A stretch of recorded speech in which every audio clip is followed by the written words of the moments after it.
छोटी काशी पोस्ट। राजदीप शुक्ला की खास खबर। सपा ने सामाजिक न्याय यात्रा का किया आगाज, यात्रा पहुंची खीरी। जैसा कि 2024 का चुनाव चंद महीने में ही होने वाला है, 2024 चुनाव को लेकर लगभग सभी राजनीतिक पार्टियां सक्रिय होकर अपने नेताओं और कार्यकर्ताओं के साथ जमीन पर काम करने लगी हैं। तो वहीं यूपी में समाजवादी पार्टी भी अपने नेताओं और कार्यकर्ताओं को जनता से जुड़ने के लिए मैदान में उतार दिया है। इसी के चलते समाजवादी पार्टी ने सामाजिक न्याय यात्रा निकालकर जनता से जुड़ने और जनता तक अपने विचार और सपा सरकार में हुए कार्यों को बताने में जुट गए हैं। सामाजिक न्याय यात्रा में नूरपुर, बिजनौर से आए हुए मौजूदा विधायक रामअवतार सिंह सैनी ने प्रेस वार्ता कर सामाजिक न्याय यात्रा के बारे में बताते हुए कहा कि सपा के राष्ट्रीय अध्यक्ष अखिलेश यादव निर्देश के बाद प्रथम चरण में शुरू की गई है और यह यात्रा दर्जनों जनपद होते हुए 25 नवंबर को सपा राष्ट्रीय अध्यक्ष अखिलेश यादव के नेतृत्व में बिजनौर में विशाल जनसभा के बाद प्रथम चरण की यात्रा का समापन होगा। इस मौके पर मौजूद लोग में यात्रा लेकर चल रहे रामअवतार सैनी, जिला अध्यक्ष रामपाल यादव, पूर्व एमएलसी शशांक यादव, पूर्व विधायक विनय तिवारी, रियाजुल्ला खान, बन्ने प्रधान, आकाश लाला, शेर सिंह यादव, गुफरान अंसारी, अल्लू सैनी, राजेश दीक्षित, आमिर सईदी, उमेश दीक्षित, कौशल त्रिपाठी, शुएब अंसारी सैकड़ों लोग मौजूद रहे। पार्टी का विधायक 24 को जनपद बिजनौर और माननीय राष्ट्रीय अध्यक्ष जी श्री अखिलेश यादव जी के निर्देश पर सामाजिक न्याय यात्रा लेकर निकला। मैं लखीमपुर खीरी और गोला के जनपद को बहुत बहुत आभार व्यक्त करता हूँ कि बहुत ताकत के साथ, बड़ी उत्साह के साथ सामाजिक न्याय यात्रा का यहाँ पर स्वागत किया है। चुनाव में भी मैं गोला गोकरणनाथ में आया था और यहाँ की जनता समाजवादी पार्टी का विधायक चुन रही थी। हम ये महसूस कर रहे थे कि हम भारतीय जनता पार्टी से हमारा विधायक का चुनाव हो रहा है। हम कोई अंदाज नहीं था कि यहाँ पर चुनाव जो है सरकार निश्चित रूप से सरकार के प्रशासन के सामने हमारे कार्यकर्ता हार गए और अब ये लोकतंत्र बचा नहीं।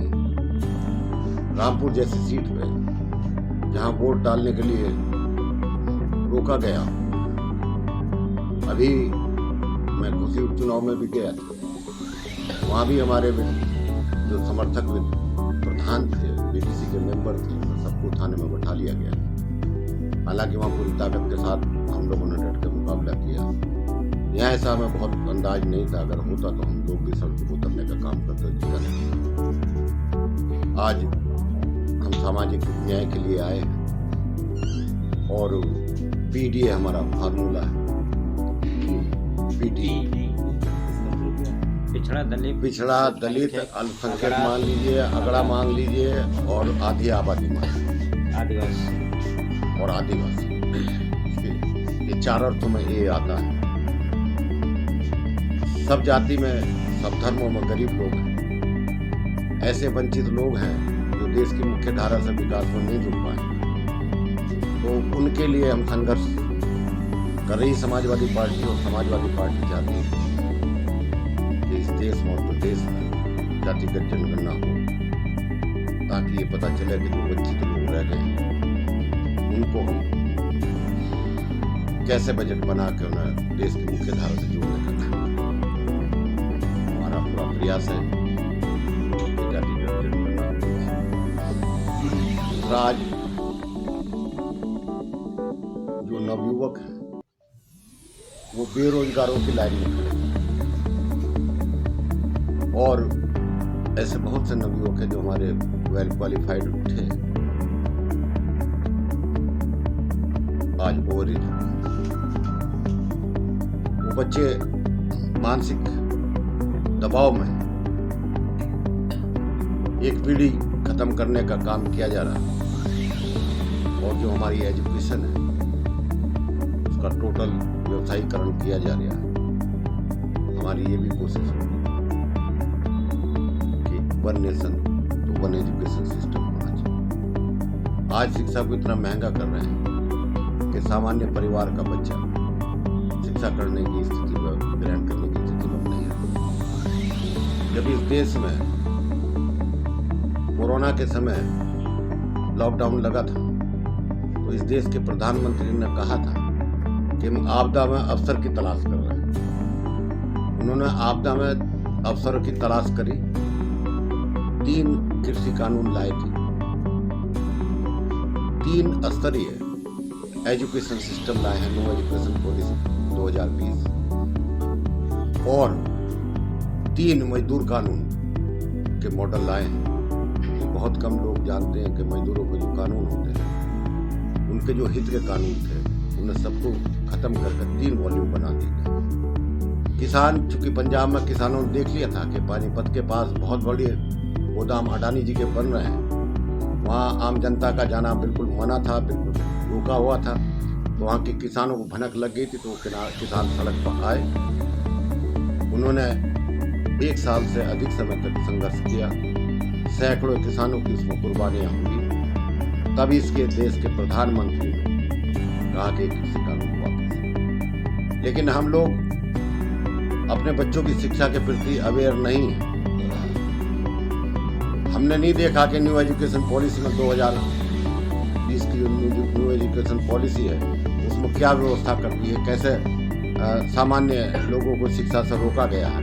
केवल पूंजीपति लोग ही अपने बच्चों को पढ़ा पाए। सरकारी आंकड़ों के हिसाब से हिंदुस्तान में 45,000 डिग्री खाली है, राज्य की डिग्री, जिन्हें अगले 10 साल में घटा के 45,000 से 15,000 करना है।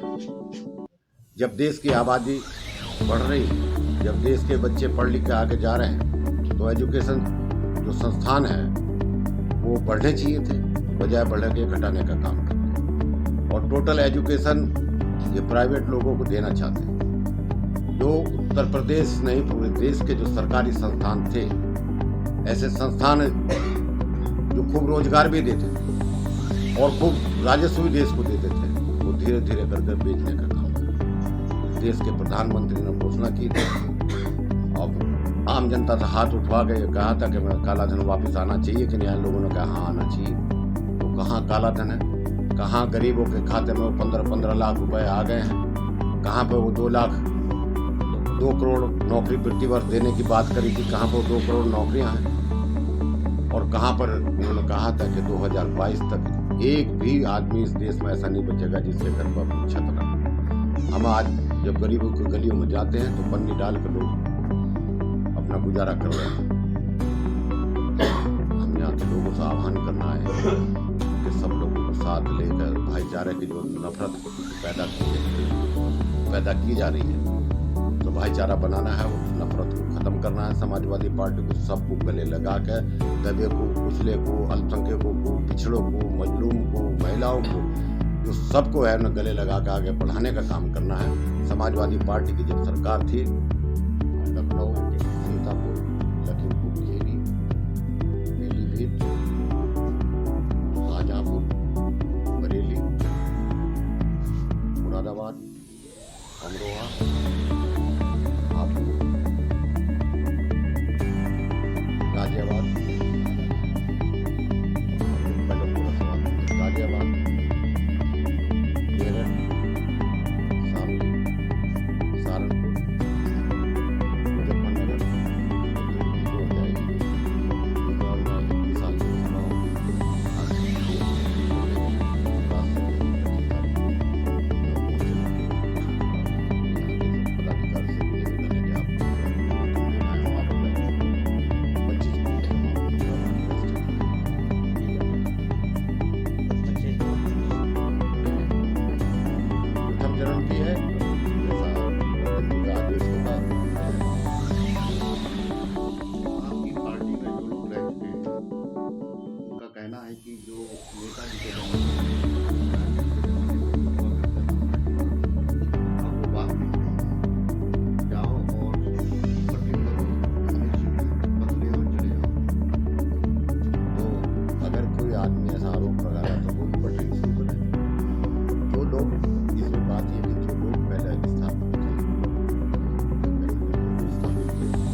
क्या ये जो पैट का एग्जाम ले रहे हैं, तो जो पैट का एग्जाम लेते हैं उसकी वैलिडिटी 1 ईयर है, और उसके पैट की फॉर्म की फीस कितनी है, और 3-3 जनपदों दूर जाकर उनके आप परीक्षा केंद्र रखते हैं। हम अपनी बच्चियों को बेटों को वहाँ ले आके इम्तहान दिलवाने का काम करते हैं, और 1 साल तक वो वैलिड होता है। 1 साल तक तुम वैकेंसी निकालते नहीं हैं, तो हर साल आप इतना पैसा इकट्ठा कर रहे हैं, तो ऐसी नौकरी आपकी कौन सी वैकेंसी इन्होंने निकाली है?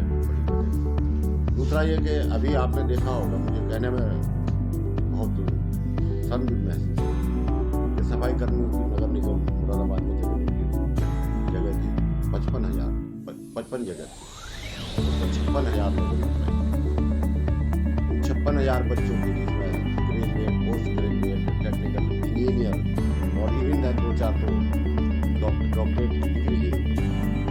उन लोगों को शारीरिक परीक्षा के नाम पे 60 उनकी टीम बनाई गई, 60 नाले जो नगर निगम के थे वो सफाई करो, और आज तो हमारे बच्चों के साथ इतना जुल्म जाती है, तो समाज के लोगों को सोच लेना चाहिए। जब हम बच्चों को पढ़ने के लिए एक माहौल बनाते हैं, तो हमारी जिम्मेदारी है कि हम ऐसी सरकार उनको बनाए जो बच्चों को रोजगार देने का।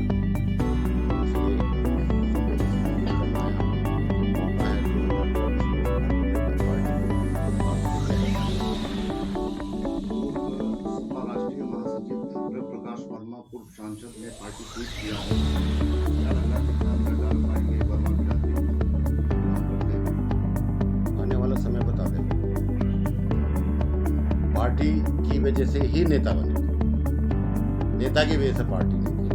वो देख लेंगे अपना आ रहा है 24 में आ रहे हैं, वोट भी आएंगे। आपके पार्टी से पहले वो नेता नहीं थे, समाजवादी पार्टी में 24 की क्या तैयारी? हमारी अच्छी सी तैयारी, हमारा संगठन काम कर रहा है। राजनीतिक पंडितों का कहना है कि जब आपकी सरकार आती है, हमारे समाजवादी की सरकार आती है, तो गुंडागर्दी चरम पर होती है। हाँ, अब बहुत इंसाफ हो गया, आप देख रहे होंगे, आप नहीं देख रहे थे, अखबार नहीं देख रहे थे, कितनी गुंडागर्दी पुलिस में थानेदार तक पीटे जा रहे हैं। पीछे का क्या हुआ था, लिटा के मारा गया था।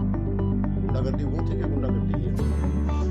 समाजवादी पार्टी अगर कोई बात होती है तो हमारे तो विकास में भी उनके बोर्ड लगे हैं, हमें तो कुछ कराएंगे। तो देश ही 2014 के बाद बना, इससे पहले तो कुछ था नहीं।